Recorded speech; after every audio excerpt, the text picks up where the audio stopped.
Fellas, today we're going to be ranking UFC champions based on star power. Now, I've noticed that nearly all the UFC champions right now, compared to like last year, a lot of them do tend to have a lot of star power. Now, for me, star power, it's going to be how big they are, you know, to the casual audience, how big they are in the MMA community, and obviously including how much pay-per-views they sell. So you get a general idea of it. Let me know if you'd rearrange a few things on this list, but yeah, I'm going to be ranking them from the least to the most in terms of star power, with the first fighter on the list, which for me is Pantoja. Yeah, Pantoja's not really a star. First reason is he's in quite an uncared for division. Now, I don't really have a problem with flyweight, but they don't really tend to produce star power fighters. They never really have. I mean, Demetrius Johnson is one of the greatest of all time, and a lot of people disrespect him. Well, not disrespect him, but kind of discredit his achievements because of the division he was in. So he's in quite an uncared for division. There's not many big stars in there. I mean, we've got Brandon Moreno, who I wouldn't call him a big star, but I guess he's probably one of the funnest. I mean, we've got Manel Cap as well, but Pantoja himself, 167,000 followers, which is, for a UFC champion, that isn't much. I know he's only just become champion as well. He's never going to be able to headline a pay-per-view. He's only just become champion. Doesn't really show much personality. His English isn't great. He's an exciting fighter, I'll give him that. He does tend to have exciting fights, so maybe he might become one of the fighters that's, you know, the fights sell themselves rather than him actually, you know, trash talking. He's got a good story as well, but as of right now, he's not really a pay-per-view star. If he was to headline a pay-per-view, it would probably be one of the lowest grossing pay-per-views of the year. So I'm going to put him in last place. His fights are fun, really underrated fights. I suggest if you don't really know much about Pantoja, you go watch some of his fights because they are entertaining, but star power, he just doesn't have that much of it. None of the casuals know who he is. You wouldn't tune in. I mean, the casuals wouldn't tune in if it was like a headline, if he was headlining a pay-per-view. So I'm going to put Pantoja at number 8. Not really a big star. Next fighter, I'm going Leon Edwards. He's not massive outside of the UK. I do hear of him quite a bit in the UK, obviously TNT Sports and a bit on Sky Sports. I guess he could sell out a venue in the UK if he was fighting someone like Kamaru Usman, but he kind of needs a dance partner. If he's fighting someone like Usman or Colby, it's fine. But if he's going to be fighting someone like Belal Muhammad, no one's buying Leon Edwards versus Belal Muhammad for a pay-per-view headliner. On top of that, his fights. I did a video the other day where I ranked UFC champions based on who's the most exciting, and Leon actually came last. He's just not that exciting as a fighter. The reason he's quite big, obviously, he beat Kamaru Usman. He ended his streak. He had the infamous head kick knockout, and he's the welterweight champion of the world. But I feel like he needs a dance partner. He's not that big by himself. He doesn't really trash talk. He's not great on the mic.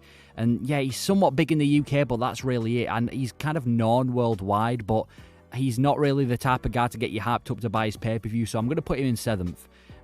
Yeah, big in the UK. Outside of the UK, not really that big, I guess. I mean, people know who he is, but again, not someone you'd want to sit through a massive interview with, is he? So I'm going to put Leon Edwards at 7th. A lot bigger than Pantoja, 1.2 million followers. And by the way, this isn't just ranking who's got the most followers, but there is a general trend you'll see. So I'm going to put Leon Edwards at 7.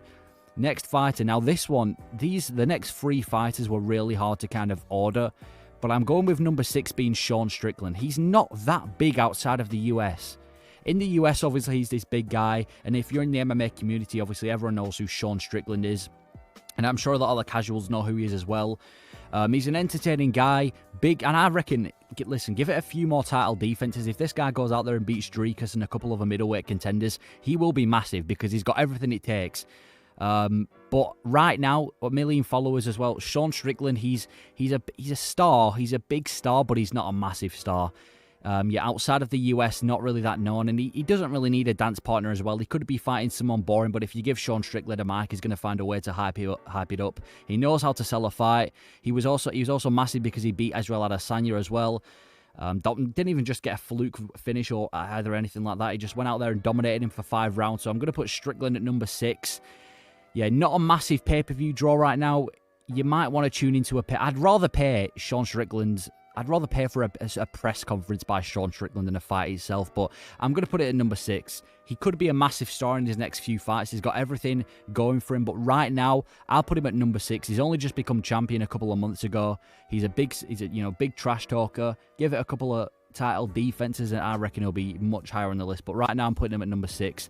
At number 5, I'm going to go with Volkanovski. I'd say Volkanovski's in the middle. He does have some star power. Yeah, he has quite a bit of star power, but I wouldn't say he's in the upper edge of, you know, the UFC biggest stars. He's a big star in Australia, though. He's absolutely massive in Australia. He's one of the biggest sports athletes they've got going over there. But I feel like with Volkanovski, although his fights are really entertaining, I mean, he only really became a big fighter, I'd say, this year. He wasn't a big star at all. He wasn't a pay-per-view grab at all when he only just got hands on the belt like Sean Strickland. So I'll put him at number 5 for right now. He's had this massive run at featherweight, one of the greatest featherweights of all time.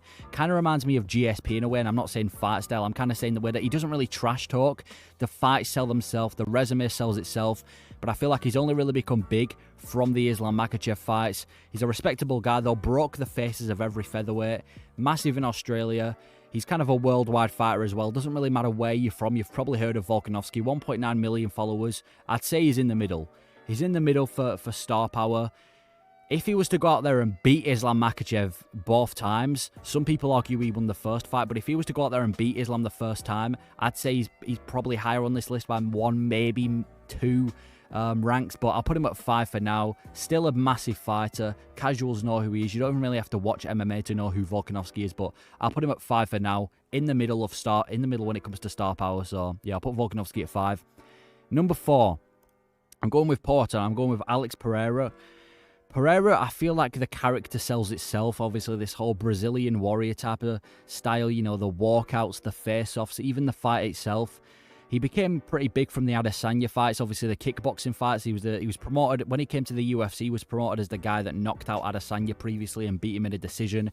Then he goes into the UFC, manages to sleep Sean Strickland, gets a couple of wins, beats Adesanya as well. Beats him the first MMA fight, doesn't beat him the second, but double champ as well, not simultaneously, but he's a double champion as well. Pereira's got everything going. From entertaining fighter as well. Pereira's such an entertaining fighter. The fighter with Jan Blachowicz after the first round, the Yuri Prohaska fight, the Adesanya fights, the Strickland knockout. He's just an entertaining guy. You know what you're going to get with Alex Pereira. He's such a character. Even the casuals tune in to watch him. Like I said with Volkanovski, you don't even really have to watch the sport of MMA to know who Pereira is. He's just such a character, the whole Brazilian kind of warrior, you know, the Porton. Most people's favourite fighter as well. I've noticed that in the MMA community, when you look at most people's favourite fighter, it does tend to be Alex Pereira. So I'll put him at number 4 for star power. Definitely got big star power in the UFC. And he doesn't even have to trash talk. He literally just has to stay there being stoic and he can sell a pay-per-view because we know what we're going to get with Pereira. He's also he had a decent rivalry with Adesanya, which definitely boosted his star power as well. So I put Pereira at 4.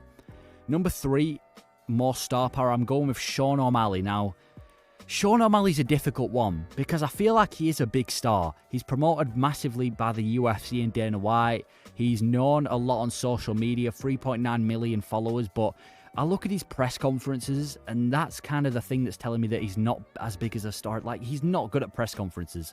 He got outspoken by Peter Yan, who doesn't even speak perfect English, got outspoken by Aljamain Sterling, and I feel like he can't really sell him like a fight on the mic. Like, if he had like S-tier trash talk, he'd probably be number 2.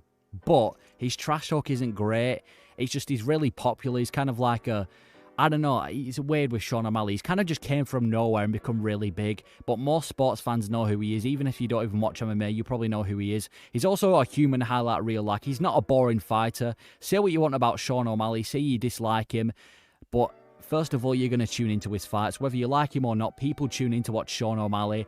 And he's a human highlight reel. You know what you're going to get. He's an insane finisher. One of the best strikers in the UFC, whether you like him or not. So I'm putting Sean O'Malley at number 3. 3.9 million followers as well. He's only just got the belt. And he's already ahead of Volkanovski on followers as well, which is definitely saying something. So I'm going to put Sean O'Malley number 3.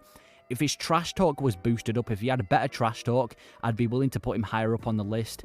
Actually, no, maybe I wouldn't, because the number 2 and number 1 is kind of, you'll see what I mean. I mean, there's only 2 fighters left, but you'll see my explanations for him. Not really rocket science, but I'll put Sean O'Malley at number 3. Number 2, I'm going with Islam Makhachev. Yeah, he's massive. He's kind of been branded as Khabib 2.0, so all the Khabib fans, and by the way, this isn't me saying if you like Islam Makhachev, you are a casual, but because Khabib is one of the biggest stars to ever come out of MMA in the UFC, a lot of Khabib's ex-fans have kind of immediately just gone to Islam Makhachev, which has definitely given Islam a massive boost in popularity. So he's on 8 million followers, which is a complete, like, Sean O'Malley's number 3 at 3.9, and you've got Islam who's at 8 million. He's had a couple title defenses. Another reason is he's a dominant finisher as well. It's not like he's just a boring fighter who's going to take you down and keep you there for the rest of the fight. Islam Makhachev, he's got insane striking. He's got insane submission ability. He submitted Charles Oliveira and knocked out Volkanovski. He beats you at your own game, and I genuinely think he's going to run the lightweight division for a couple of years, to be honest with you. He's in the most popular division as well, which definitely helps. Like, we talked about Pantoja not being that big because he's in the flyweight division. The lightweight division is the biggest in the UFC, and he's the champion of it, and he's had a couple defenses as well. A lot of people know Islam Makhachev. I'm putting him at number 2. The followers speak for themselves. I don't just want to rely on followers, but it's not just that. Islam Makhachev, number 2, biggest star power, which leaves number 1 for Jon Jones. Yeah, there's so many reasons why Jon Jones, first of all, is the greatest of all time. If you're branded as the greatest of all time in your sport, you're obviously going to get a lot of, well, maybe not in Demetrius Johnson's case, but yeah, he's just, the rivalries he's had with Daniel Cormier, the fact he was the youngest champion in the UFC, he's been around for so long as well. He's had like 3 different generations of champions he's had to face. He's got the biggest star power out of every champion.